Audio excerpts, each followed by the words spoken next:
Guys, welcome back to my channel. Decided to do very simple educational video for you guys. How to test VCRs. One of my favorite things to sell. So you guys can see this is Panasonic. It's PV model. Forgot the numbers, guys, sorry. It's Omnivision 4 heads. Hi-fi stereo, guys. So it's gonna be a short video, guys. Hopefully it's not gonna take 24 hours. But you hook it up, as you can see, with AV cables, audio, video, yellow, red, blue. I mean, yellow, red, white, guys. Color blind again. This is a model. You guys can see it. PV something. Let's try this way, so you see it better. PV-V452 5S. It's actually a good model, guys. You can check comps. Those particular ones have a very good sell-through rate. There's currently like 40 something listed and over 100 sold of this model. So let's do the testing. So you take a VHS tape, VCR tape. As you guys can see, there are also AV outputs here. Unfortunately, guys, I don't have remote control for it, but I will list it without remote, and they still sell without remote for around 50 bucks plus shipping. So take the tape, put it in gently. Do it gently, guys. And right here, guys, I got the movie on. So as you can see, it starts playing right away, which is already a good sign for you if it happens this way. So we're gonna stop it and we're gonna rewind it, since we don't have remote control. So we're gonna rewind it, and as you can hear, probably it's rewinding right now. That's one of the tests to see if it's gonna rewind. Now we're gonna stop in the middle somewhere and we'll press play again. Yeah. Works, guys. Now we're gonna stop it again. We're gonna do the same thing with forward. So it's not that hard, guys, to test those. I decided maybe someone will have some kind of use from this in 100 years, and people will be testing VCRs. Stop it again. Press play. Let me see another one of those. And you see it's working again. So if it would have some kind of issue, usually if it starts eating the tape, you will hear that. Usually what will happen is you'll put the tape in. You may see on the screen it will say play, and also here, and then suddenly it's just the play will disappear. You're gonna see something like that, and then the tape will not come out. But if it starts eating it, sometimes it may come out automatically without it being ejected by using eject button or on your remote. So in those cases, usually the heads inside may be dirty or malfunctioning, or some other belts. There are a bunch of belts inside. Some of those belts throughout the time get old and fall apart. So in those situations, guys, you can take it apart, replace the belts, but it depends on cost of the actual VCR, if it's worth doing it. Also, we can test while we play. You can just do rewind, and as you can see, it's rewinding normally. And then you can do forward at the same time.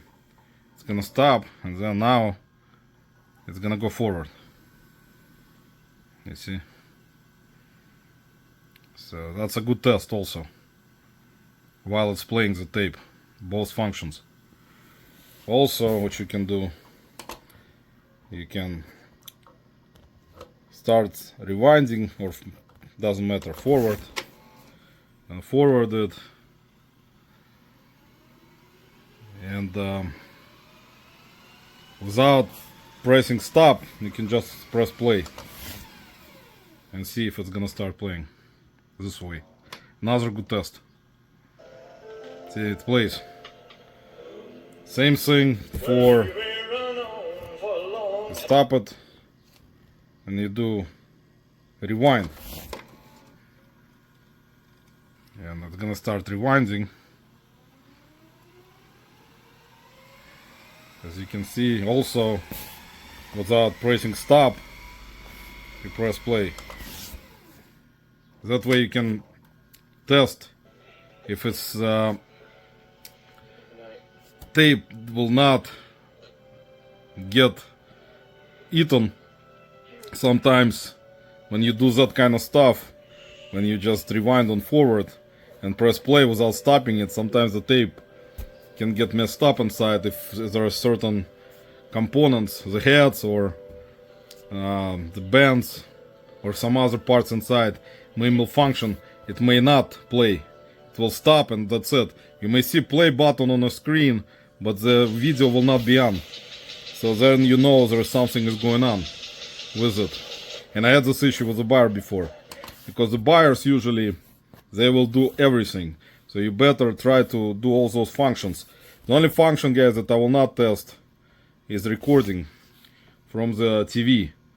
You can connect it through coax cable on the back, as you guys know here, right there, the ones that connect to a TV, and you can record certain programs back in the day, normal programs, guys. So, and then you would have pressed record, and you would have had a specific tape that will allow you to record from the TV that is not protected, and it will work in those situations. A lot of people still sometimes will try to do this, so just keep it in mind. If you can test it, you can connect it to a TV through coax cable, coaxial cable, and try to record this way from the TV. So also I did previously check outputs here that you can check also. Those are AV outputs, audio, video, and also there's ones on the back. Also make sure to connect. When you connect it in the first time, to just test it, it has to be let me actually turn it off and I'll show it to you guys. Another good test is you eject, and make sure when you eject it will eject. Sometimes some will get stuck if there is a malfunction. So see if it ejects and if the tape is intact, it doesn't come out and get stuck in there or get eaten by the wheels or knobs, wheels I'll call it. There are more professional names for that kind of stuff, guys. You can find it on YouTube. There's more knowledge people about this kind of stuff. But my friend is actually very knowledgeable because he actually repairs all those electronics, so he can actually repair those units easily. He knows exactly how to use multimeter, see which part is malfunctioning, replace certain parts. But if it's not worth his time, he's not gonna do it. So if it requires to order specific parts where it's difficult to find them. So enough of that talk, guys. So as you can see, it stopped right now, so we're gonna turn it off and see the power is off. I'll disconnect AV cables and I'll turn it around so you guys can see the back. So on the back we got those two antenna, coax cables, which you connect. This used to go to TV and to the antenna, if you use antenna when you use a cable box, if you guys remember back in the day. I still do. And those are the ones that you need to use are out for AV cable. When you try to test it the first time, you put the yellow. Well, you guys know, easy to do, guys. See, they're all color marked or coded. More professional word. And you connect yellow to yellow, white to white, red to red. So easy there, guys. So that's it basically. And it's very clean unit. Usually you find them there. When you list them, make sure to specify scratch marks sometimes externally on the surface of the VCRs. This one thankfully doesn't have that much. And so also specify if there is any issues. Even for parts, guys, they will sell specific models, will sell for parts. Also this model sells for around $40 for parts, also without remote control. And yeah, so hopefully you found this video educational, guys. I really appreciate you watching. We'll do some of those on my channel, guys, if you don't mind, because I like electronics and sell a lot of electronics. Even though, guys, return rate I would not recommend if you like to sell electronics, but expect return rates to be higher, because people sometimes do a lot of things to certain electronics that they're not sure exactly what the hell they're doing, and then you get returns for that reason, which you can deduct, of course, if they send it to you broken more in pieces without packing it. So you know the drill, guys. More experienced resellers. If you're new, electronics return rate is higher compared to other categories on eBay. So just wanted to let you know. Thanks for watching, guys. Please hit the like button, subscribe, hit the bell, guys. Don't forget, share with your friends and family. Really appreciate you watching. Have a great day. Stay safe.